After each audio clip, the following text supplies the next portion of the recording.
As one story ends, the next begins. 3 words to describe Zlatan, that's kind of difficult. Flamboyant. Strong. Determined. Warm. That he's complex. Big smile. Winner. Technical. Proud to be from Malmö. Self-confident. Incredible. Great man. Weak, strong, brilliant. Cool.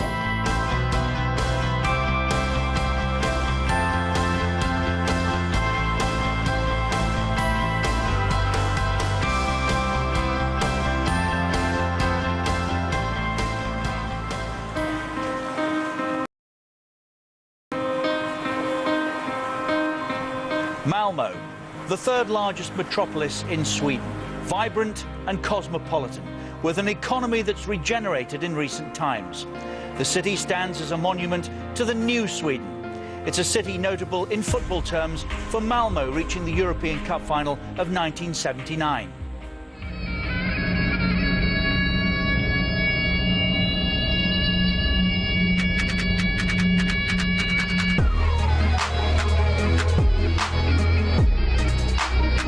Within Malmö lies Rosengård. This area has a million stories to tell, but one in particular stands out. This is where Sweden's greatest footballer was brought up, where his first steps on a path to greatness were taken. This is the story of Zlatan, of who he is, of what he is, and of where he came from.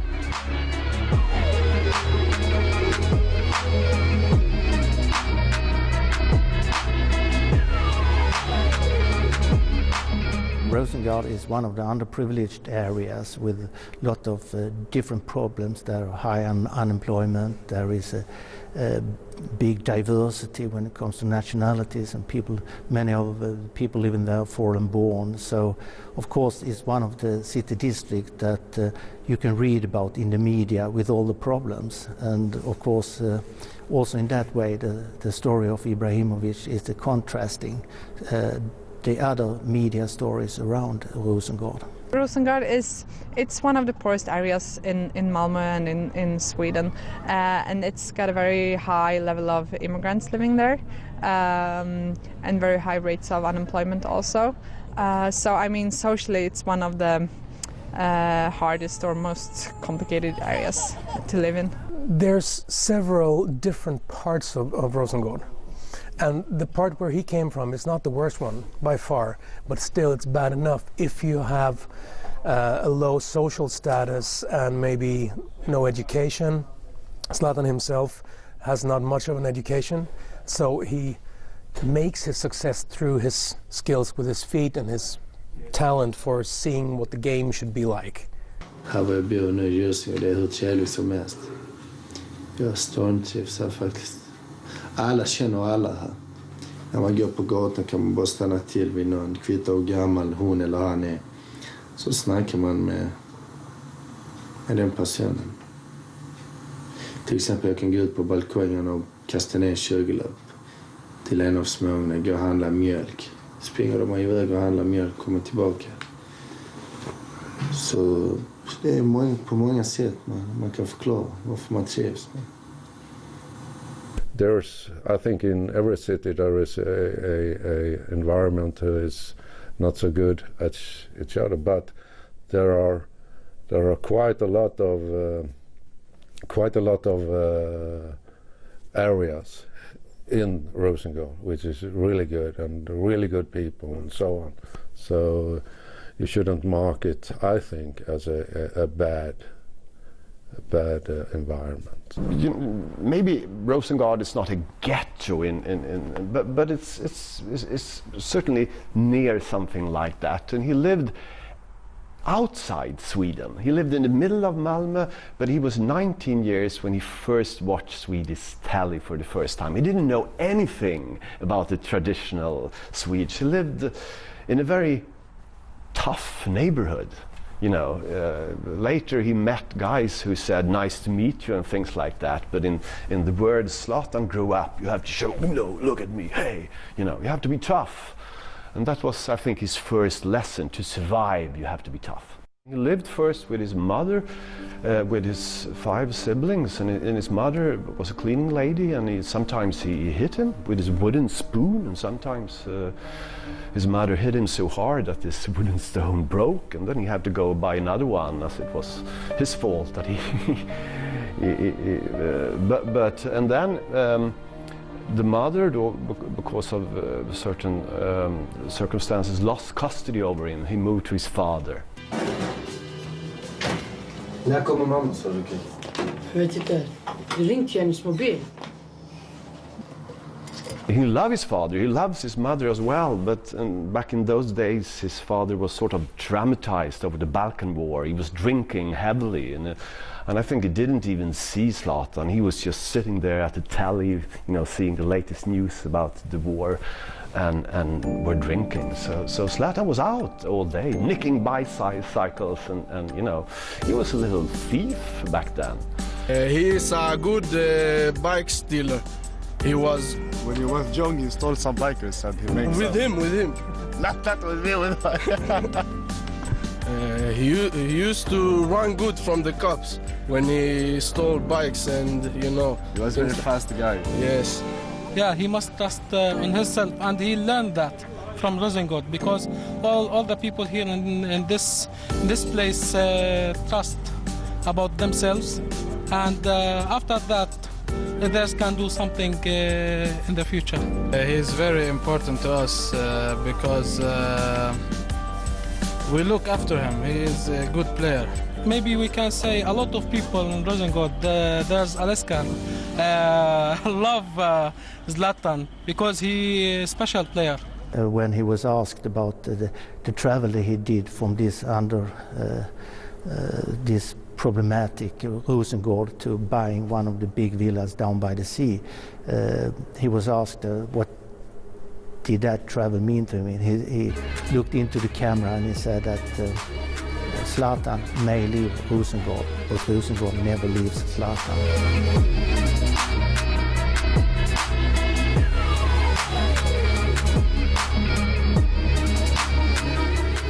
You can see that just the fact that when he came out in the professional world, from Sweden, where he was only known as Zlatan by first name, he changed so he would have Ibrahimovic on his shirt, on his jersey, because he wanted to honor his background. Being from a Muslim background, being from very, very low-key, very low-status background, he really wants to show all the kids at Rosengård and Malmö in general that if I could do it, you can do it. Football in this city and in many other cities, I mean, the people who makes it the best careers are the people who come from kind of tough backgrounds. They have to fight a lot, and also I think in his case he got kicked out of his house a lot, and outside his building there was a pitch, and of course he spent most of the time there. So if he was from a safer family where he could stay at home and watch TV, maybe he wouldn't be out at the pitch so much. So I mean, I think that is a really, I mean, you've been to Rosengård and you see it's actually there's a lot of spaces for young people, especially if you like to play football. It was not easy for him, as I understand it. I mean, obviously you should ask him, but I mean, as we understand it, he had to fight for himself, and it was not that easy neighborhood to be raised in, and that made him fight, and he used the talent he had, I think, and that's what made him the great star he is. I'd say that coming from Rosengård, one of the things you really need is street wisdom. Because that is what enables you to be someone there. And if you want to make a social network where you can grow, either if it's sports or it's a business or whatever, you need to have that. And in the tougher parts, you're taught the hard way. And I would say that Zlatan he's no angel, he's no saint. He's probably done quite a few things that most people wouldn't be proud of. But then again, that is part of what made him so tough, that he could go all the way to the top. So the background makes all the difference, I think. Honestly, I didn't know that it was so hard for him at home, which I have read in the book today, and we never discuss it. But he managed to hide it on the practice in a way. So I was always open to my players to if they have some problems. I wanted them to come to me and talk about it, but we didn't talk about the problem he had at that time. Zlatan was honest, fun, creative in his language, and with a lovely smile. So he had everything the camera needed. I mean, he was a great character for a film. Din egen insats? Nej, jag spelar okej. Vi kanske missar för många chanser. Du, många sekvenser du lättar och trixar och leker. Händer inte att de blir lite förbannade nästan när du lurar bort dem? Nej, jag bara skojar lite med dem ibland. Sånt som kom. Okej, jättebra Zlatan. That's the personal side, and of course then amazing skills, techniques, and of course that was a great combination for us. The first time I met him, and then I was really nervous, of course, because I really wanted to write this book, and I was nervous meeting Zlatan, but he didn't really see me at all, I thought. You know, he was talking about other things, and then suddenly he asked me the first question, and he said to me, "David, do you believe in God?"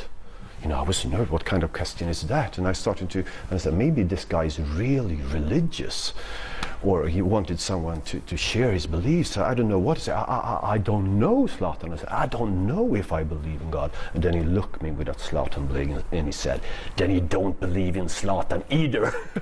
And I said, yes, I do believe in you, Zlatan. And then he said, no, because God sent me to Rosengård to play football. And I thought, this guy, I mean, he's absolutely crazy. He's a megalomaniac. I mean, he thinks he's God or something. And then he just blinked his eyes, just turned me on. So that was the first meeting with him.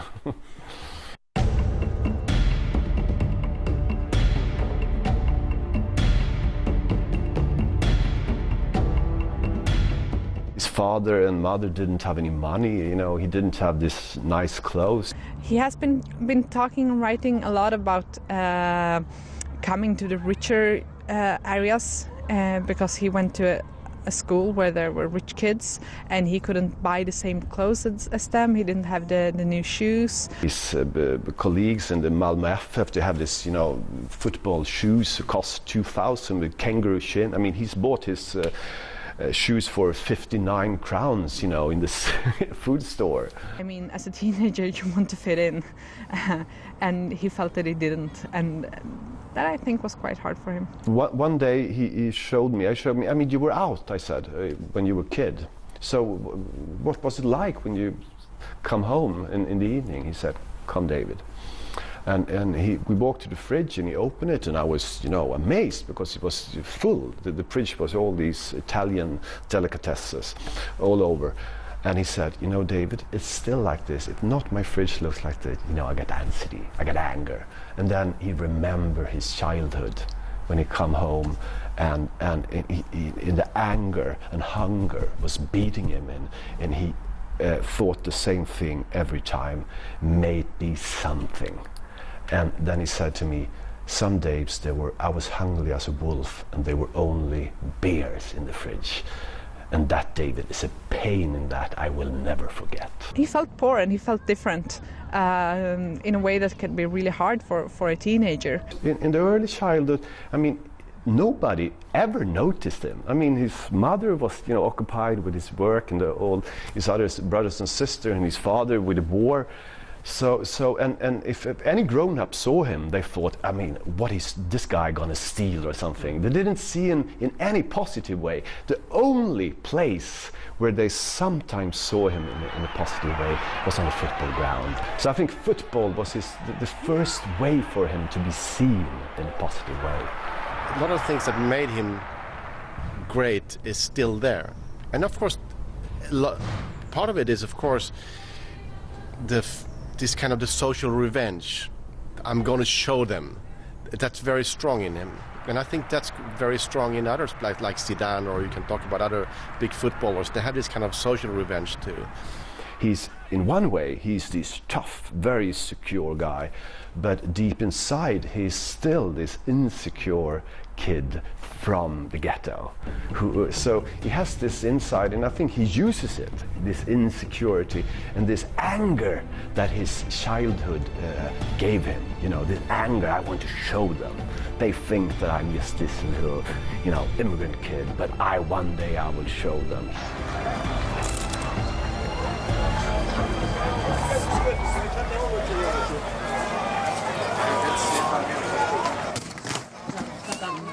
He uses that anger and that insecurity which is still inside him. And it's we and them, you know, and the we are kind of the people below, you know, and you can see now in France, you can see all the rap artists and all the kids from the suburbs, they love Zlatan.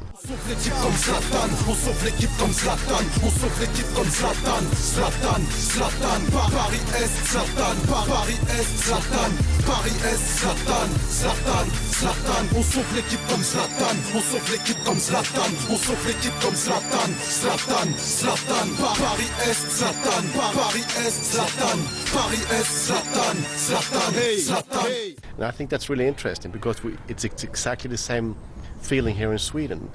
Everybody who has an immigrant background, who has to fight a little bit more to get into this society, they love him because he's their hero. I mean, the middle class, we look down on immigrants, especially people living in this kind of neighborhoods.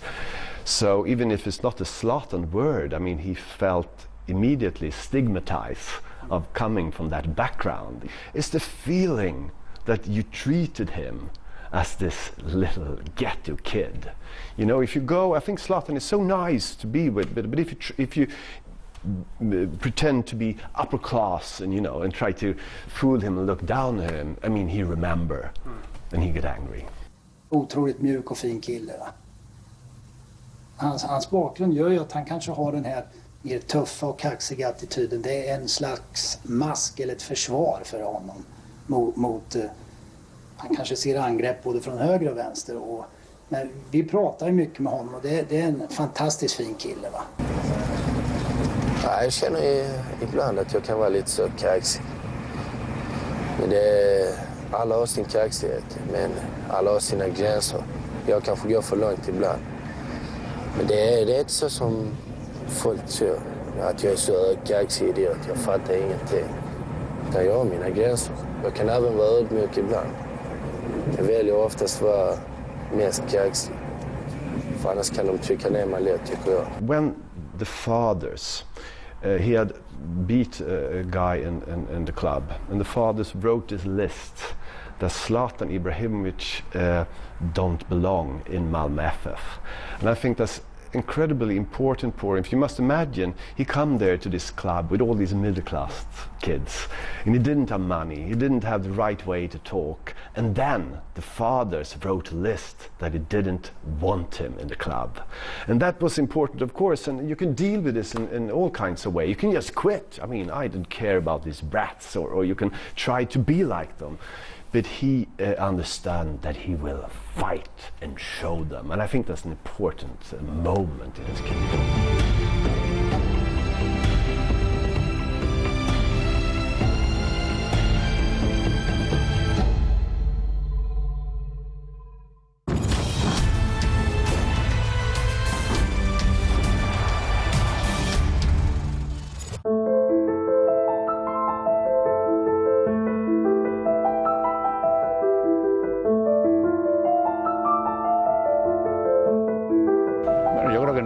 Cursillo para ninguna receta que sirva para todos. Yo creo que eso, pues como en todo en la vida, cada entrenador o cada persona que recibe este éxito, que participa de este éxito, pues muchas veces pues depende de su propio carácter, de su forma de ser. Cada uno lo vemos de una forma, su formación, su experiencia, pues todo eso que marca a cada uno de nosotros, claro. Bueno, pues un sentimiento de que nuestro fútbol, el fútbol español, había salido reforzado de cara a la sociedad española, que la consideración que que se tenía del fútbol pues había aumentado y había una corriente de simpatía en todo el mundo, en toda la gente, en toda la sociedad nuestra, que era muy importante. Y al mismo tiempo, pues que, no sé si modestamente, también sirvió como un buen ejemplo de unos jugadores que de cara a nuestros jóvenes y con, pues, yo creo que le ha servido como ejemplo para todos ellos. Y entonces para nosotros, los que llevamos tantos años alrededor de este deporte, pues era un sentimiento de orgullo, de haber hecho algo importante.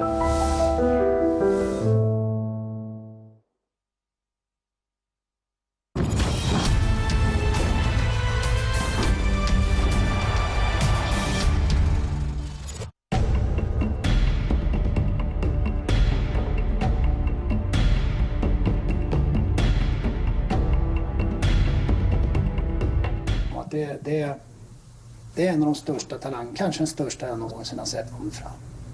Han har egentligen allt. He wasn't stand out at that time so much, and he came to Malmö when he was 12, I think, and I was the coach for the under-16 team, and so you work with your players, and then okay, someone could tell you about the player, but I didn't heard about him or have seen him before I got him at the team. I think he was not ready by then. He was not a fantastic talent at very early age. He grew from 15, 16 to 18, 19 very, very fast. And there were actually a few talents that were considered to be better than him in the early days. But 18, 19, he really turned out to be a super talent, and then nothing could stop him, and his mindset was there from very early on, I would say. Jag gillar till exempel dribbla, det vet ju hela Sverige nu. Jag gillar dribbla. Så ibland istället för att passa dribblar jag. Så visst kan en lagkamrat bli sur, men det är sånt som händer. Det är inget. Utan det är rätt kul. För att det ska vara kul. Och det är kul är det inte långt att spela egentligen. My thoughts about young player is that they are not finished. Like they must work with everything. But he was exceptional technical player, so that I couldn't teach because he was so good at the technical skills. Zlatan was a good player, but not so physical. But he's a fantastic technical. Okay, what's your style of play? Technical. Technical, because you're very big. Yeah, but I have very technical feet.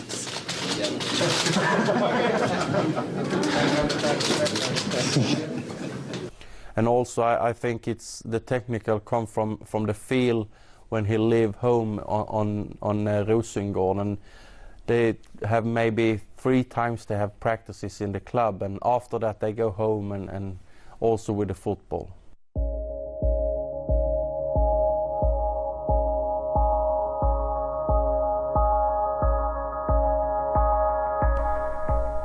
His life was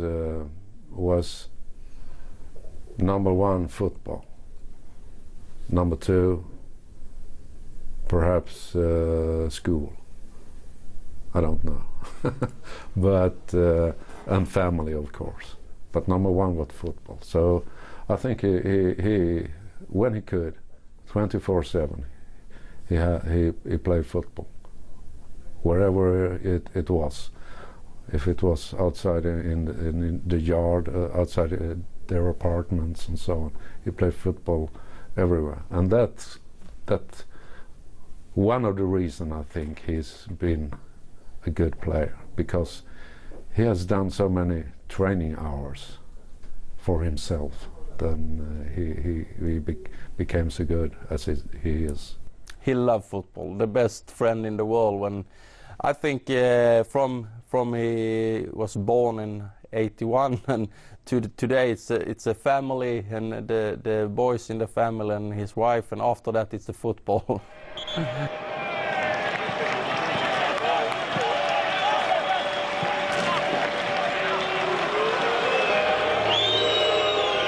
One day he came and he wanted to leave, but I think it would be a shame for such a young talent player to leave Malmö. It has been fault for me as a coach to say to him, okay, leave. So I took my amateur psychology and talked to him. Ola and my second coach took the practice that time, and we stood at the field and talked for 1 hour, 1.5 about why and and so on. So next day he was at the training. I think we have a respect for each other, and I could tell him it's not good to do that or that, and he respect that, and I also respect him because he could tell me why should I do that, and I want to do that. I find it better to do it like this way, and okay, do it that way, and we see what's happened. He's always liked strong, authoritative men, and he was, of course, brought up in an area where men were supposed to be authority, but it's important for him. He likes authoritative, strong men, but to have to see him, you know. And he said, I want to be a strong leader myself, but I want to understand that players have to be different, and they must be allowed to be different. Is that where it went wrong with Guardiola? Yeah. He wanted all the players treated the same? Yes. And there was a different word for him. I think in Barcelona he just felt again as this immigrant kid who come to Malmö with this well-behaved middle-class kid who didn't understand him. And I think there was the same story all over. And Guardiola didn't understand him, and he couldn't really cope with that kind of character.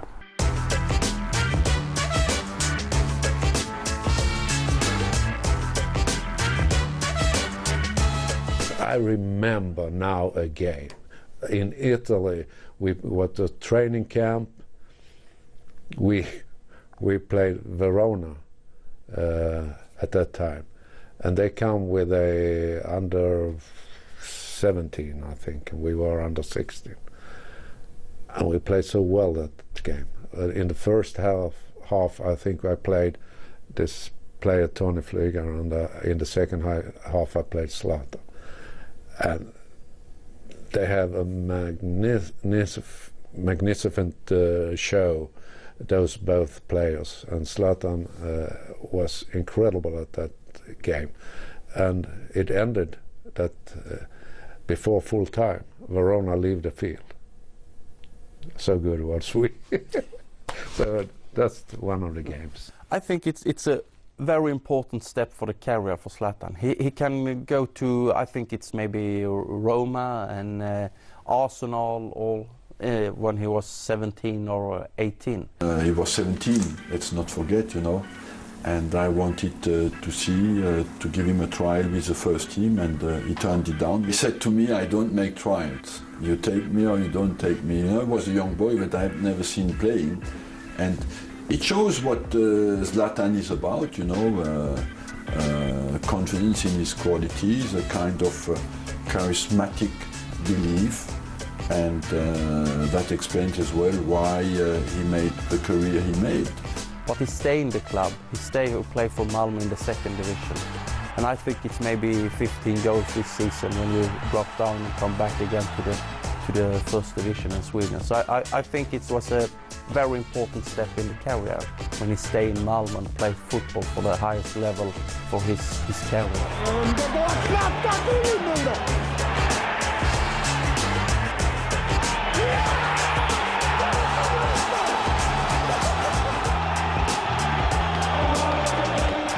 Young players, they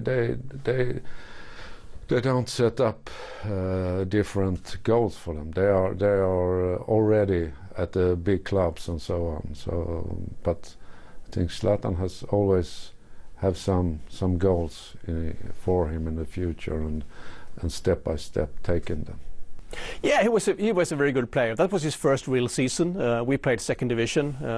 I mean, one of the few years we ever did it. And he was, of course, he was not one of the stable, established players in that sense, but he could really make a difference in that league, of course. He go up to the first division, and also we drop down, and we come back again with a senior team, the first team here in Malmö. Everybody talking about Zlatan in Malmö. I remember his first game here at home when he scored twice, and we did 2-0 against one of the top teams from Stockholm. That was really one of the memories from his career here. So happy after the game and confirmed to me and Johnny and talking about the game. It's a fantastic story when we was 13 years old, and we have see him all the way up to the success story with Malmö. Vi har fått ett antal, kan jag säga, samtal om honom, och det är inte 1, 2 eller 3, det är många alltså. Ja, i stort sett alla länder. Kan vara agenter, det kan vara talangscouter och så, men de har fått samma svar allihopa, och han är inte till salu. Jag har ju tagit det här jobbet för jag vill försöka att lyckas med det här nu. Att vi ska gå upp i allsvenskan. Då kan man inte, även om det kommer massor med miljoner och erbjuds en spelare, inte nu. Aldrig. We knew we couldn't keep him, so it was not a big issue for us. And of course, we needed the money as well, I think. So it was, I think it was a good deal for all parties there. There's a funny story from about 2001 or something, when he was just going to be transferred to Amsterdam to play for Ajax, his first professional club. And I was working for Swedish TV4 and made a piece where a small kid won a contest on our website to make his own TV interview with Zlatan. Of course, Zlatan was not a world famous hero by then, but he was world famous throughout Malmö. And this small kid sees Zlatan coming out, Zlatan sees him, and Zlatan is so respectful to this kid. He says, "Hello, I'm Zlatan, how are you doing?" They sit down in front of the cameras, and the kid's first question is not, "How can you be such a good player?" that you would think from a kid 6 years old. Instead he says, "Why do you get so many red and yellow cards?"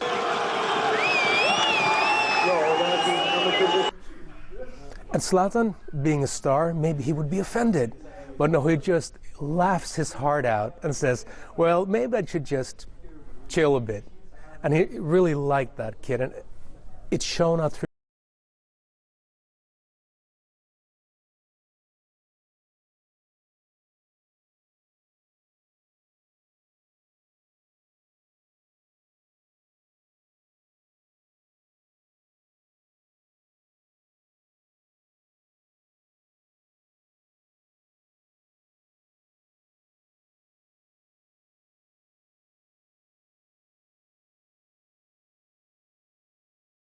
Ronaldo was his idol from, I remember we were at Milan.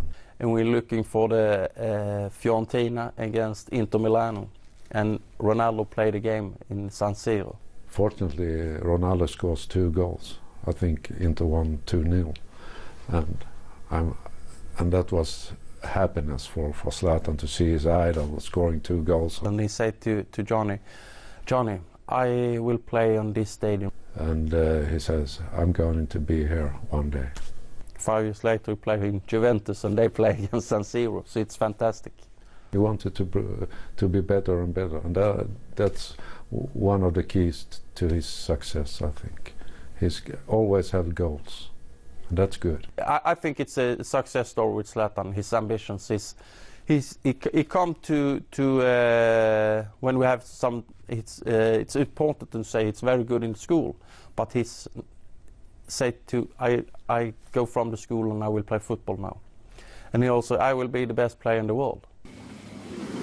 Zlatan är ju man ska inte säga närheten av problembarn, men han har en kaxig attityd, och samtidigt så vi får acceptera lite av hans förhållande kanske. Men samtidigt så börjar han väl komma in i det här att han ska hitta sin plats i laget här. Han är liksom inte stjärnan än. Han tror att han är det. Men om man förstår att han tror det ibland, i och med som tv, tidningar, fans haussar upp. Det kvittar, han kan stå och hålla bollen i luften och ute vid hörnflaggan, så är han ju ny Maradona. Vi är 10 andra på plan som kan gå ut och hålla den i luften vid hörnflaggan. I think he was before he really delivered all the results and all the fantastic things on the pitch. I think he tried to use his confidence and to some extent he was above and considered him to be above the other the people around him. And I think to some extent that is disturbing some people, especially in a society like the Swedish one, where you're supposed to be very even to everybody, and it's a very in that specific mindset that we have here, I think. Han är jävligt egoistisk också. Det finns ju massor med lägen när vi springer oss fria, när Zlatan helt enkelt inte ser det. Där en enkel passning skulle innebära en jättemålchans. Men att han är egoistisk betyder också att han vågar göra de här lite farligare grejerna. Vilket han misslyckas med ibland, men när han lyckas då kan det hända vad som helst. Då kan han göra mål från ingenting. Muhammad Ali was the love of his father. You know, when they had this good time together, they were certainly not watching Swedish telly. They were watching old videos of Muhammad Ali and George Foreman and all things. I'm young, I'm handsome, I'm fast, I'm pretty, and can't possibly be beat. And I think he immediately loved that attitude. You know, the Muhammad Ali attitude is absolutely opposite to the traditional Swedish attitude. We have to be humble, you know, and don't say, but Muhammad Ali was just coming here and say, I'm the greatest. I will be the youngest heavyweight champion in history. Zlatan thought that was something that spoke to him.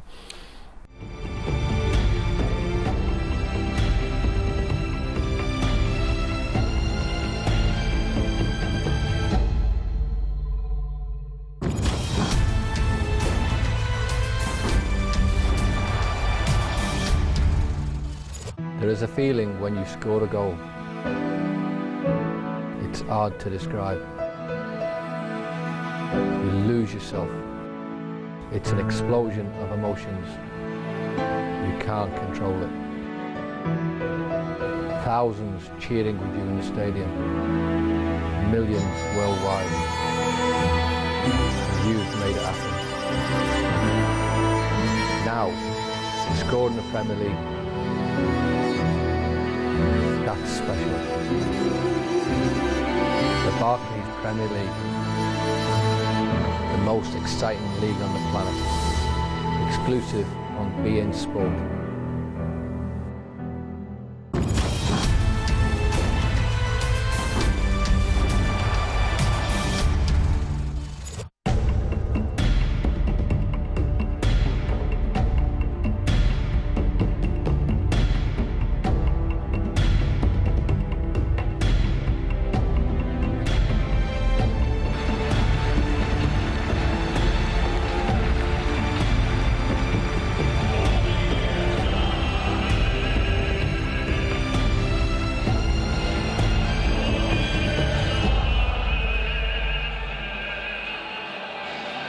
Jag har bestämt mig för en grej, att jag ska ha en Diablo, en bil, Diablo. Det är en Lamborghini. Det är, om jag blir proffs så är det ett måste att jag ska ha det. En lila Diablo. Lila, Messi, metallic. Det är ändå en dröm. Så ska det stå på registreringsskylten. Toys, leksak. På engelska. I remember when we flew to Amsterdam when he signed his contract with Ajax. And we flew out and flew back together, and we went with him when he checked to find his new house, or he got his new sponsored cars, and you know, he could have whatever he wanted. And then on the plane back, he showed me he had five Ajax t-shirts or shirts, and he got them for free. And he was sitting in the plane counting, oh, this must be shirts for like 5,000 crowns, you know? He was still amazed by that he got for free something worth, you know, which is now not even 2 seconds of blinking his eyes on the pitch, you know? But at that moment, he was still in this moment of shifting identity from being a very poor boy to being someone, you know, who's rich forever. It's kind of a very interesting moment. Det känns konstigt när jag får bara komma in och välja. Vad vill du ha det? Man får vänja sig. Of course, it means, from a kid from that upbringing, it means a lot. It means that he has succeeded in life. But I think it's more that we value him as a great player. I think it's important for him that there's not other people who earn money on him. He wants to be paid as much as he's worth, and I think that's important for him. He's a guy of competition, and when you compete about everything. So of course, then the competition is to earn most and make the most money. It's not because of what he wants to use the money for something. It's just because it's fun to be better paid than other players and make more money. It's kind of a stupid, boyish competition, not so interesting, I think, but it's normal. And I also think that he feels that a lot of people try to make money out of him, and then he said, okay, if you want to make money, I want to make money. So that's the fight.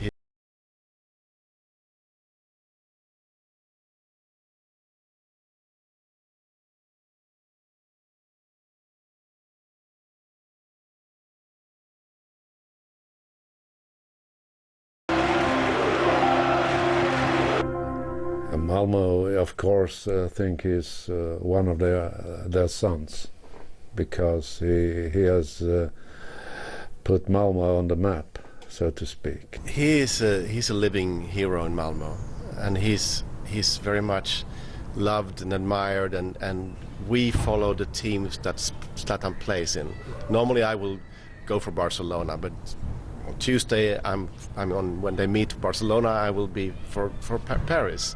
So that's I think that's the feeling a lot of people have. He's the big ambassador of Malmö FF and one of the great players of all times here, since even though he didn't play very much in first division here, he was very young when he left the club, but he's the biggest star that we ever raised here, so of course it's very important. And also financially, since we sold him to Ajax, and then every time he changes clubs we also get some cash. So very, very important, and he's very connected to Malmö and Malmö FF, and makes our club even more famous, I think, in Europe. Today it's bigger when Björn Borg and Ingmar says it's important person in Malmö and also in whole Sweden. We live in a time when a lot of discussions are around city branding and city marketing and so on. If you're not seen, you doesn't exist today. So of course a city that can linked to a brand, because Zlatan Ibrahimovic is really a brand, is good value for that. And also I know that the travel agencies in Sweden could see that when he moves, they can see a bigger interest for going from Milan through the years there. Today you make a city trip to Paris, and you link it to looking at football. So of course it's a value. I think he recognizes obviously that this is where he's coming from. This is his own neighborhood. He seems to always would like to return here. He bought this big house here. He has his family here, his roots here. So I think it's important to him. However, of course, now he's a global person, traveling everywhere and living everywhere in many places. But I think he will always come back to Malmö. I mean, Zlatan is the biggest icon we ever had in Sweden. I mean, Zlatan is so what Sweden thinks. I mean, there's a lot of people who admire him, love him, live for him, and then of course there's people who hates him.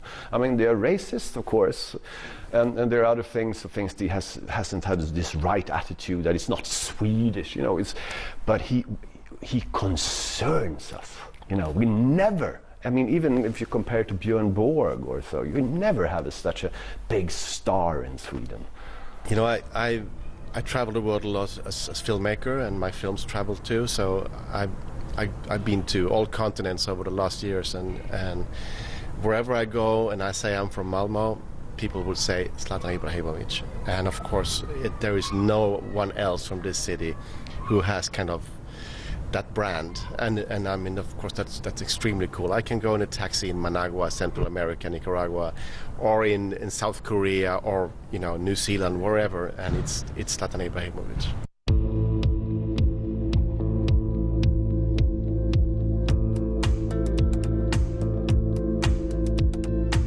Zlatan has become part of the Malmö identity. Malmö has itself come from a hard situation. It used to be a working man's city. Now it has gone through a hard transformation to become a service city, and advanced in education and everything. And having been able to transform is something of what Zlatan has done as well. I mean, we come from Malmö, we can be stars. That's part of the Zlatan heritage, I would say. If you're interested in football and you're young in Malmö, you know about Zlatan Court. It's a significant mark because it also shows that Zlatan Ibrahimovic is a part of Malmö, but it's also part of the identity of Rosengård.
Zlatan is the first real success story.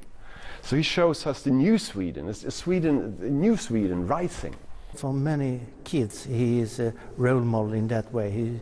That shows that if you really want something, you can do it. And the travel that he's done in sports and in his social position is, of course, a long travel. He's got great importance also for my generation who, I mean, we all grew up in a mixed Sweden with lots of different cultures, and he's been like, I mean, the front person of this generation.